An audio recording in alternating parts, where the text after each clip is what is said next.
ассалому алайкум бинандаҳои гиромӣ, ин барномаи иттилооти ахбор аст, мустақиман аз телевизиони Тоҷикистон. дар оғоз таваҷҷӯҳ намоед ба сархати хабарҳо. таъмини ҳаракати воситаҳои нақлиёт дар роҳи мошингарди Душанбе-Чаноқ боз долонҳои зидди тармавӣ бунёд карда мешавад. дар минтақаи 72 километр дар ҷойҳои хавфнок, хатарнок, ҷое ки тарма мехамбад, дута долони зидди тармавӣ сохта шуд. омодагӣ ба фасли зимистон дар ташкилоту муассисаҳои шаҳри Турсунзода маводи зарурӣ захира карда шудааст. дар ноҳияи Айник корҳои сохтмонӣ дар 16 муассисаи нави таълимӣ идома дорад. ин шабу рӯз гузаронидани кадом тадбирҳо дар майдони боғот зарур аст? тавсияи мутахассис ба боғдорон. тавсия дода мешавад ки на кам аз 17% ҳамин боғе ки бунёд карда мешавад аз гардолудкунандаҳо иборат бошад. шакли идоракунии президентӣ дар ҷумҳурии Тоҷикистон зимни қабули Конститутсияи ҷумҳурии Тоҷикистон аз ҷониби сокинони мамлакат интихоб гардида, масъулияти якҷояи халқ ва ҳокимиятро барои бунёди ҷомеаи демократӣ ва шаҳрвандӣ инъикос менамояд.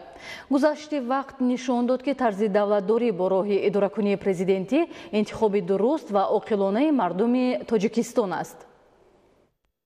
сохт ва низоми давлатдорӣ дар ҷумҳурии Тоҷикистон шакли идораи президентӣ буда, ин низом дар доираи Конститутсияи ҷумҳурии Тоҷикистон аз тариқи райпурсии умумии халқӣ 6 ноябри соли 1994 қабул карда шудааст.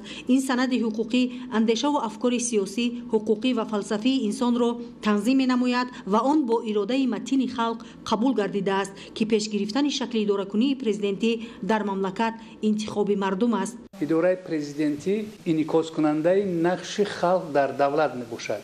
яъне то чӣ андоза давлат дар ташаккули ҳокимияти давлатӣ нақш ва мавқеъ дорад. дар шакли идораи президентӣ дар он ҷо усулҳои ғайрипарламентии интихоби президент ва ташаккули ҳокимият вуҷуд надорад. чунки дар ин ҷо президент на аз ҷониби парлумон, балки аз ҷониби халқи Тоҷикистон интихоб карда мешавад ва ҳукумат на дар назди парлумон, балки дар назди президент, яъне масъул мебошад. дуюм, ҳукумати ҷумҳурии Тоҷикистон дар назди президент масъул мебошад ва президент ҳаққу ҳуқуқи ташкил кардани ҳукумат дорад, инчунин ба истеъфо, яъне рафтани ҳукуматро дорад. президент нисбат ба идоракунии парламентӣ, яъне ваколатҳои зиёдтар ва мустақилияти васеътар дорад, то ки ҳамон масъалаҳои сиёсати дохилӣ ва хориҷии давлатро дар сатҳи зарурӣ ҳал карда тавонад. шакли идораи ҷумҳурӣ дар Конститутсияи ҷумҳурии Тоҷикистон тағйирнопазир муқаррар гардидааст ки ин меъёри конститутсионӣ барои таъмини соҳибихтиёрии воқеии мамлакат шароит фароҳам меорад. ин институт дар давраи қариб 30 солаи яъне истиқлолияти давлатии ҷумҳурии Тоҷикистон тамоми яъне он масъалаое ки дар ҳамин мансаб пешбинӣ шуданд ва мавқеи сиёсӣ, ҳуқуқи иҷтимоии ҳамин мансаб пурра худашон нишон дод ки дар ҳақиқат яке аз шаклҳои муҳими замони ҳозира мебошад ки аксарияти давлатҳо ба ҳамин шакл рӯ оварданд. ва дар ҷумҳурии Тоҷикистон ки шакли идораи президентӣ тамоми ҳамин мусбияти худ ва муваффақияти худро нишон дод, чунки як бори дигар нишон дод ки давлат дар заминаи идораи президентӣ имконияти васеътар дорад. 26 соли амали шакли идораи президентӣ дар Тоҷикистон собит намуд ки интихоби роҳи идоракунии президентӣ баёнгари иштироки фаъолонаи иродаи халқ дар ҳокимияти давлат ва демократикунонии ҷомеаи Тоҷикистон аст. Зульфия Раҳимзода, Фарҳоди Восе, Фирӯзи Мусо, Ахбор. роҳи автомобилгарди Душанбе-Чаноқ аҳамияти байналмилалӣ дошта, барои дар ҳама фасли сол таъмин намудани ҳаракати мунтазами нақлиёт дар ин масир имкониятҳо самаранок истифода мешаванд. имрӯзҳо дар ин масир аз ҷониби муассисаи давлатии маркази татбиқи лоиҳаи таҷдиди роҳи автомобилгарди Душанбе-Чаноқ сохтмони долонҳои зидди тармавӣ бо суръат ҷараён дошта, масъулон нақша доранд ки бехатарии ҳаракати воситаҳои нақлиётро таъмин намоянд. гузориши ҳамкоронамон. роҳи автомобилгарди Душанбе-Чаноқ 358 километрро ташкил намуда, дар ин масир ду нақб, 38 адад кӯпрук ва 24 долони зидди тармавӣ мавҷуд мебошад. ҷиҳати таъмини бехатарии ҳаракати воситаҳои нақлиёт дар мавсими боришот, дар ин масир сохтмони 3 долони зидди тармавии дигар ба нақша гирифта шуд. мувофиқи лоиҳа дар километри 69 бо дарозии 100 метр, дар километри 71 бо дарозии 150 метр ва дар километри 72 бо дарозии 150 метр долони зидди тармавӣ бунёд карда мешуд. شد. ساختمان دالان‌های ضد ترموی نوبتی در راه اتومبیلگرد دوشنبه چنوق ماه ایون سال 2019 آغاز گردیده موافق لایحه سال 2021 به انجام رسانیده می شود. مسئولان مؤسسه دولتی مرکز تطبیق لایحه تجدید راه اتومبیلگرد دوشنبه چنوق برای در سطح بلند و در مهلت‌های پیش بینی شده مورد استفاده قرار دادن انشاءات مذکور کارهای ساختمانی را به طور ضروری به راه ماندند. نتیجه همین است که ساختمان دالان ضد ترموی یکم با درازی 150 متر در کیلومتر 72 به انجام رسانیده شده. کارهای ساختمانی در دالان دوم ضد ترموی در کیلومتر 71 با درازی 150 متر در عرفه انجامیابی قرار دارد. در منطقه 72 کیلومتر در جایهای خوفناک خطرناک جایی که ترما میخواد دو تا دالان ضد ترموی ساخته شد با درازی 150 متر.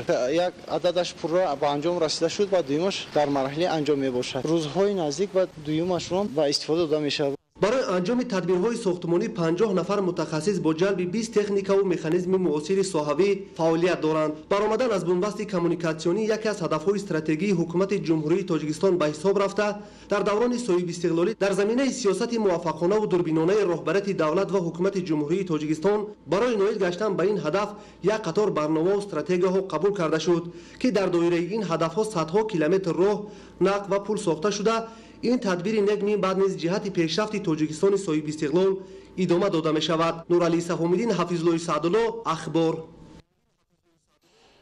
در شهر ترسونزوده مؤسسه‌های تعلیمی و تندرستی و استفاده‌بری راه‌ها برای به مشکل سپری نمودن دوره زمستانی سال‌های 2020-2021 همه‌جانبه آمادگی دیده به مقدار ضروری سوزشواری ذخیره نمودند. برای پیشگیری از آفت‌های طبیعی و تامین بخطری اهالی کارهای ساحل مستحکم کنی نیز ادامه دارند. گزارش صدرالدین سیروج‌الدین. مواد سوخت از قبیل انگشت، هیزم و سوزشواری دیزلی در مؤسسه‌های تعلیمی و تندرستی، دهات و تجهیزات گرم‌دهی برقی در انشاءات ساحه مرکز شهر ترسونزوده تامین. این تدبیر در اساس نقشه چاره‌بینی‌های مقامات اجرایی حکومت دولتی شهر راه‌اندازی شده. اجرایش آن تحت نظارت ستاد تأسیس یافته قرار دارد. در شهر ترسونزوده 125 مؤسسه تعلیمی با فراگیری زیاده از 63000 خواننده فعالیت داشته. به اهالی از طرف متخصصان ساحه در نزدیک 80 مؤسسه از جمله بیمارخانه، مرکزهای سلامتی، بنگاه و غیره خدمت طبی رسانیده می شود. برای گذراندن زمستان قرار است شهر ترسونزوده به توسعه رسیده است. هیئت استاد گروهی کاری تأسیس داده در مؤسسه‌های طبابتی و تعلیمی نقشه چاره‌بینی‌ها دسترس گردیده. طبق نقشه چاره‌بینی‌ها موادهای سوخت از قبیل انگشت، هیزم پورا ذخیره گردیده است. مسئولان ابراز می‌دارند که مؤسسه‌های تعلیمی به تعمیر نیاز داشته تعمیر گردیده. برای نگاه داشتن گرمی در صنفخانه‌ها تیره‌ها پورا شیشه بندی شده‌اند. اگر صنفخانه‌ها در مؤسسه‌های تعلیمی مرکز شهر با استفاده از تجهیزات برقی و اینچنین به واسطه دکخانه‌های بوغی گرم نگاه داشته شوند، در دهات این عمل اکثراً با استفاده از پیچ‌های علابی انجام داده می‌شوند. اجرایش نقشه ذخیره مواد سوخت را در ساحه معارف مسئولان 100% می‌گویند. در ساحه معارف 634 تonna طبق نقشه پیش بینی گردیده بود. ذخیره انگشت امروز پورا ذخیره گردیده است. هیزم باشد 564 کوب هیزم نقشه بود پورا ذخیره گردیده است. یعنی 100% نقشه رو در بر میگیرند. در بیمارخانه مرکزی شهر ترسونزوده در برابر ساکنان شهر همچنین شهروندان از دیگر شهر و ناحیه‌های مملکت به تشخیص و طبابت فرا گرفته میشوند. از این رو مسئولیت کارمندان آن از همه جهت بیشتر است. بر ضمن آنکه بیمارخانه با خط علاهیده برق تامین بوده همه اتاق‌های کاری و بستری نمایی با گرمی تامین میباشند، مسئولان با نظرداشت حالت‌های احتمالی مواد سوخت از قبیل سوزشواری دیزلی و پلیونکه‌های پلی اتیلنی به مقدار ضروری دسترس نموده تجهیزات دیزلی برق دهنده 40 کیلووات را آماده نمودند. محصولات آذوقه‌واری باشد از نقشه پیش بینی شده بر زیاد ذخیره کرده شده است. تامین بودن حرکت به ممانعت واسطه‌های نقلیات در همه فصل سال در فراهم گردیدن شرایط ارزنده زندگی به مردم زمینه می‌گذارد. با نظرداشت این مسئولان ریاست استفاده بری راه‌های شهر ترسونزوده در دوره گرمی راه‌های تعمیر طلب را پورا برقرار نموده مواد ضد لغزش، سوزشواری دیزلی و تکنیک و مکانیزم موجوده را نیز آماده کردند. در مؤسسه ما از نقشه چاره‌بینی 700 متر کوبیک خون، 5 تن انگشت، 4 کوب هیزم و یا حالی که سوژهای دیگری معلوم نباشد که برای زمستان آماده باش میباشیم. از ما این سال جلوی تا این جانب زیاده از 4 کیلومتر راه از تعمیر اساسی برآورده با دستگیر صاحبکاران و علی جماعتی و زیاده از 3000 متر کواdraتی تعمیر چوخور برآورده شدند. در این سمت صاحبکاران و دیگر شخصان سخاوت پیشه نیز سهم میگذارند. آنها در محلها راه و کوپرک‌ها را تعمیر می‌نمایند. مثلا در دهات رباط با مبلغ‌گذاری صاحبکاران و حشر دسته‌جمعانه اهالی 2 کوپرک نو ساخته شد که روزهای نزدیک به استفاده داده می‌شود. امروز برای تازه نمودن زهبور و زهکش‌ها و استوار نمودن ساحل رود و دریاها از جمله در موضع اهالی نشین تمام کارمندان اداره دولتی بهداشت زمین و آبیاری و شعبه حفظ محیط زیست شهر سفربر گردیدند. بسیار مشاغل زنگی در شهر ترسنود زیاده از 80,000 متر مکعب و 19,000 متر مکعب ورود و دستگیری توزیع آمده. 3 عدد تکنیک ها سفربر کرده شدند. 80 متر کره ساحل مستحکم‌بینی و 42 متر کره انشاءات محافظتی کرده به استفاده دادیم. با این رو در شهر ترسنود در 3 موضع کره ساحل مستحکم‌بینی شده به استفاده دادیم. در مجموع حس مسئولیت کارمندان تشکیلات و اداره‌های داخلدار و سرجمی و متحدی مردم در شهر ترسنزاده باعث برآن گردیده است که شرایط در همه ساحه‌ها مکمل و امکانیت خوبی کار و زندگی به ساکنان مهیا باشد. صدرالدین سراجی، اهل‌دین کریم، برای برنامه اخبار. طی солҳои соҳибистиқлолӣ дар ноҳияи айнӣ наздики 30 иншооти нави соҳаи маориф бунёд гардидааст. мавриди зикр аст ки дар доираи нақшачорабиниҳо бахшида ба 30-солагии истиқлоли давлатии ҷумҳурии Тоҷикистон дар ҳудуди ноҳия бунёди 16 иншооти гуногуни соҳаи маориф идома дорад. гузориши Фарҳоди Раҳмат аз ноҳияи айнӣ. дар пардави сиёсати маорифпарваронаи роҳбарияти олии кишвар баҳри баланд бардоштани сатҳи дониш ва таълиму тарбияи насли наврас дар рӯҳияи ватандӯстӣ, созандагӣ ва арзгузорӣ ба арзишҳои милливу умумибашарӣ аз ҷониби маорифчиёни ноҳия бо мусоидати мақомоти иҷроияи ҳокимияти давлатии ноҳия тадбирҳои зарурӣ роҳандозӣ мегардад. дар доираи нақша чорабиниҳо бахшида ба 30-солагии истиқлоли кишвар дар ҳудуди ноҳия бунёди зиёда аз 16 иншооти гуногуни соҳаи маориф идома дорад. айни замон дар деҳаи зерободи ҷамоати деҳотӣ Дардар сохтмони бинои муассисаи таълимӣ бо маблағгузории мақомоти иҷроияи ҳокимияти давлатии вилояти Суғд барои 640 нафар хонанда бо маром ҷараён дорад ки то ҷашни умумимиллӣ мавриди баҳрабардорӣ қарор хоҳад гирифт. нагуфтан наметавонем ки имрӯз барои муҳайё намудани шароит дар деҳаи Фатмев, дар деҳаи Хайробод, дар деҳаи Зеробод сохтмони биноҳои нав, иншоотҳои нав рафта истояд. албатта ҳамаш аз сарварӣ, сарпарастӣ, дастгириҳои сарвари кишвар гувоҳӣ метиҳад. қобили зикр аст ки бо дастури бевоситаи пешвои миллат муҳтарам Эмомалӣ Раҳмон сохтмони бинои мактаб-интернат дар назди муассисаи таҳсилоти миёнаи умумии рақми 22-и деҳаи Анзоб барои толибилмон аз водии Яғноб дар арафаи анҷомёбӣ буда, бинои муассисаи таълимии рақми 11-и деҳаи Фатмев, сохтмони толорҳои варзишӣ дар назди муассисаҳои таълимии рақми 31 ва 22 бо маром ҷараён дорад. мо имрӯз шукронаи даврони истиқлолият, шукронаи ваҳдати миллӣ, шукронаи тинҷӣ, оромӣ, сулҳу суботи ҷумҳурии Тоҷикистон менамоем. ва дар вақте ки ҷаноби олӣ дар водии Яғноб ташриф оварданд, пешниҳод намуданд ки анами мактаб интернат бояд дар назди бинои мактаби 22 қомат рост кунад. Интернат имконат медиҳад ки боқимонда бачаҳои ки ҳастанд бо ташриф биёранд ва таҳсили худро идома диҳанд. дар баробари иқдомҳои созандаи ҳукумати мамлакат ҳамзамон дар деҳаи Хайрободи ҷамоати деҳоти Дардар аз ҷониби соҳибкори маҳаллӣ Зинҳорбек Исрофилов сохтмони муассисаи таҳсилоти миёнаи умумии рақми 52 бо истифодаи сангҳои маҳаллӣ бо усули хос дар арафаи анҷомёбӣ қарор дорад.